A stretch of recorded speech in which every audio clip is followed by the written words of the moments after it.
Bench की justice Thakur और justice Umesh Verma की पीठ में मामला लगा था। हाईकोर्ट ने आदेश दे दिया है 28 फरवरी से पहले पंचायती राज डिपार्टमेंट, अर्बन लोकल बॉडी में जितने भी आते हैं डिप्टी कमिश्नर हो गए, उनको सारा प्रोसेस कंप्लीट करना है। और उसके बाद चुनाव आयोग का आदेश दिया 30 अप्रैल से पहले पंचायती राज संस्थाओं के चुनाव को कंप्लीट किया जाए इस प्रदेश में। और चुनाव कंडक्ट करेगा पंचायत इलेक्शन कमीशन, प्रदेश इलेक्शन कमीशन। कितना बड़ा ये फैसला आप मानते हैं, क्योंकि पूरे प्रदेश की नजर लगी हुई थी इस फैसले की तरफ, पूरा हिमाचल प्रदेश 75 लाख लोग देख रहे थे, हाईकोर्ट की तरफ देख रहे थे, कितना महत्वपूर्ण ये फैसला है?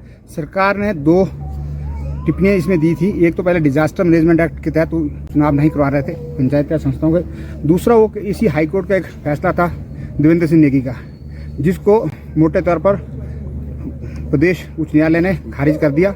उन्होंने कहा कि ये संस्थाएं 5 सालों के लिए चुनी जाती है। आर्टिकल 243 में जो प्रोविजन है जो मैक्सिमम एक्सटेंड किया जा सकता है 6 महीने तक, इसीलिए वो छूट दी अप्रैल तक की।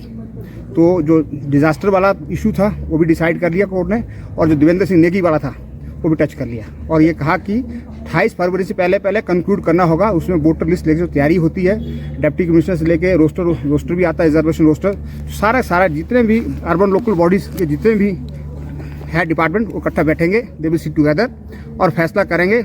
और उसके बाद इलेक्शन कमीशन 30 अप्रैल से पहले चुनाव को कंडक्ट करेगा। ये जो तारीखें हैं, नगर परिषद भी क्या है इस जो इलेक्शन कमीशन ने एक शेड्यूल दिया था कि जो पंचायती राज संस्थाएं हैं जिनका मैक्सिमम टेन्योर 31 जनवरी खत्म होने जा रहा है, जो म्यूनसिपल कमेटीज भी हैं, जो भी इसमें आते हैं, जो उन्होंने अपना एक लिस्ट दी थी, वो सारे कंडक्ट करना होगा। सरकार का क्या तर्क था, क्योंकि सरकार चाह रही थी कि 6 महीने का वक्त मिले, सरकार ने किस तरह के तर्क दिए थे? सरकार का पहला तर्क ये था कि डिजास्टर लगा है, सर आपदा आई थी 2025 में प्रदेश में, तो सड़कों की स्थिति ठीक नहीं है। दूसरा ये था कि फरवरी अप्रैल मार्च में पेपर होते हैं, तो शायद हम हर एक चीज़ को माननीय न्यायालय ने ध्यान में रखा है, उसके बाद फैसला दिया है। और याचिकाकर्ता के क्या दलीलें? याचिकाकर्ता का ये कहना था कि जो प्रदेश जो संविधान के अनुच्छेद 243 में प्रोविज़न है, पंचायती राज की संस्थाएं 5 साल की चुनी जाती हैं और 5 साल के अंदर चुनाव होने चाहिए। बहुत ज़्यादा रुकावट उसमें 6 महीने के लिए है, बहुत ज़्यादा हो जाए, क्योंकि और उसके बाद बहुत सारे सर्वोच्च न्यायालय और उच्चतम न्यायालय के बहुत सारे ऐसे फैसले हैं कि सारा जो प्रोसेस है उसके 3-4 महीने पहले इनिशिएट करना होता है, उस टेन्योर को कंप्लीट करने से पहले। हम नवंबर-दिसंबर में पिटीशन इसलिए याचिकाकर्ता ने फाइल की क्योंकि जनवरी में मैक्सिमम टेन्योर जो पंचायती राज संस्था का खत्म होने वाला था, और इन्होंने अपना जो प्रोसेस शुरू नहीं किया था। चुनाव आयोग बार चिट्ठी लिख रहा था प्रदेश सरकार को, प्रदेश सरकार उन चिट्ठी पर अमल नहीं कर रही थी। वो कोई न कोई बहानेबाजी लगा रही थी, कभी डिजास्टर कह रही थी, कभी कुछ और कह रही थी। इसलिए याचिकाकर्ता स्पष्ट रूप से कहना था कि ये चुनाव कराया जाए, जल्द चुनाव कराया जाए। क्या सुप्रीम कोर्ट की भी ऑप्शन है सरकार के पास? मुझे ये तो सरकार को अपने विवेक में फैसला लेना है, इस पर हम कोई टिप्पणी नहीं कर सकते।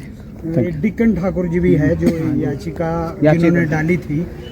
डिकन जी, आपकी याचिका पे आज जो है उच्च न्यायालय ने कैसे आप इस पूरी याचिका थी क्या, अगर आप थोड़ा विस्तार से बताएं पूरी याचिका क्या, तो किस तरह का फैसला आज आया? हिमाचल प्रदेश में जो पिछले पंचायती राज के चुनाव हुए थे 2020 में, हम सबको ध्यान है हुए थे। उसके बाद 2025 के दिसंबर और जनवरी 31 को हमारा जो 5 साल का कार्यकाल है वो पूर्ण होना है। और एज पर द स्टैट्यूट जो है, हमें जो इलेक्शन प्रोसेस शुरू करना है वो 5 वर्ष पूर्व जो पूर्ण होने हैं उससे 6 महीने पहले हमें शुरू करना होता है। लेकिन हम देख रहे थे कि सरकार की जो इस पर मंशा थी वो साफ जाहिर हो रही थी कि सरकार अभी जो है चुनाव करवाने के पक्ष में नहीं है। जिस तरह से अभी कम्युनिकेशन जो है सरकार और इलेक्शन कमीशन के बीच हो रहे थे, तो उससे ये साफ जाहिर हो रहा था कि सरकार अभी चुनाव नहीं करवा रही है। इसी मंशा को लेकर, इसी मंशा को हमने चैलेंज किया माननीय न्यायालय के समक्ष, और हमने ये अपनी पटिशन में लिखा कि सरकार जो है इस पक्ष में नहीं है, कि वो 5 वर्ष पूर्ण होने के बावजूद जो है चुनाव करवाने के पक्ष में नहीं दिख रही है। तो इसमें माननीय न्यायालय ने 17 नवंबर को पहली बार नोटिस जारी किया था, जिसमें 22 दिसंबर के लिए जो है सरकार और आयोग की तरफ से जवाब फाइल हुआ था।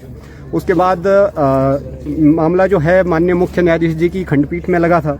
उसके बाद 6 जनवरी के लिए जो है मामला लिस्टेड हुआ कोर्ट नंबर 1 के लिए, और आज उस मामले पर जो है एक विस्तृत सुनवाई के बाद 2 दिन की विस्तृत सुनवाई हुई। उसके बाद जो है आज इस पर क्या तारीख है, कब कहा गया, कब तक प्रोसेस पूरा करना होगा, आप विस्तार से इसके बारे में? इसमें जो आज माननीय न्यायालय ने फैसला सुनाया है उसमें माननीय न्यायालय ने कहा है कि सरकार और आयोग को 28 फरवरी को दोनों को एक साथ बैठकर जो है फैसले करने होंगे, और जो भी इसको प्रक्रिया को लेकर है, जिसमें हमारी वोटर लिस्ट तैयार होनी है, हमारा इलेक्शन रोस्टर तैयार होना है, उन सारी प्रोसेस को लेकर 28 फरवरी तक उनको कंक्लूड करना है। उसके बाद जो है हमारे चुनाव आयोग का काम शुरू होता है। और मार्च के महीने में, क्योंकि हमारे हिमाचल प्रदेश में अभी मार्च के महीने में स्कूलों में परीक्षाएं होती हैं और हमारे जो मतदान केंद्र हैं वो स्कूल होते हैं, तो इसलिए परीक्षाओं को ध्यान में रखते हुए जो है जो चुनाव आयोग के लिए समय सीमा तय की गई है वो 30 अप्रैल तक की तय की गई है कि 30 अप्रैल तक आप जो है इलेक्शन प्रोसेस कंप्लीट करेंगे। सर कितना महत्वपूर्ण मानते हैं आपने? देखिए, एक महत्वपूर्ण फैसला है ये। एक संविधान के जो प्रोविजंस हैं और जो हमारे पंचायती राज एक्ट जो हिमाचल प्रदेश का, उसके प्रोविजंस को लेकर हमने जो है उसके संवैधानिक मूल्यों पर जो है ये फैसला आया है। एक महत्वपूर्ण फैसला है। जहाँ तक बात है कि जो प्रत्याशी होते हैं, चुनाव लड़ने वाले जिनकी इच्छाएं हैं, वो एक अलग उनका पहलू रहता है, लेकिन हम तो संवैधानिक पहलुओं को मद्देनजर रखते हुए ही माननीय न्यायालय के समक्ष थे। ठीक।